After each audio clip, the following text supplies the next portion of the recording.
Y'all, the other day, me and my dad was talking about, just past relationships with people. And I was telling my dad, I told him about him in the future. This guy I used to talk to, he was very verbally, emotionally, and he showed signs he would down the road be physically abusive.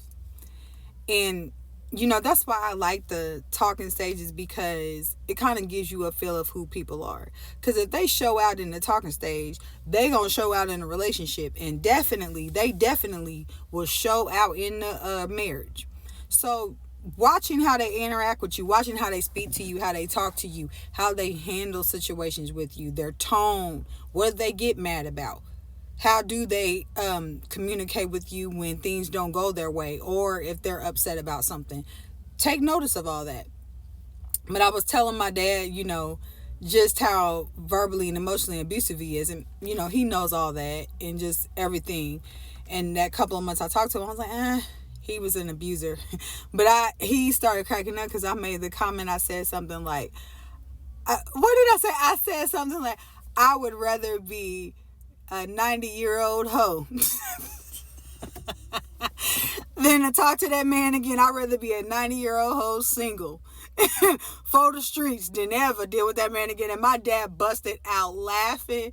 He thought that was the funniest thing. He said, oh my gosh. He said, that's bad. That's bad.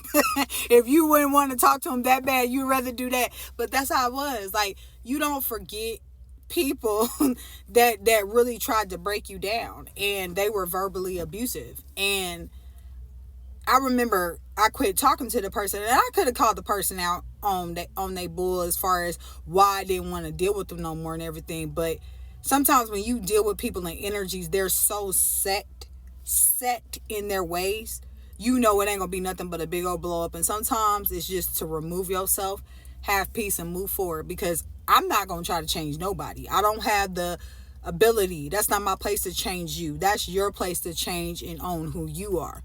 But I can accept you for who you are, but I don't have to deal with who you are. So y'all see me at 90. I'm going to be living my best life. Don't play with me. Don't play with me, TikTok. When I'm 90 and TikTok is still around, y'all going to see me. Reese Lynn gonna be thriving in 90. But all jokes aside, y'all, love on you. Make sure you mix with good energies, and make sure you are giving yourself the time and the energy. Best love.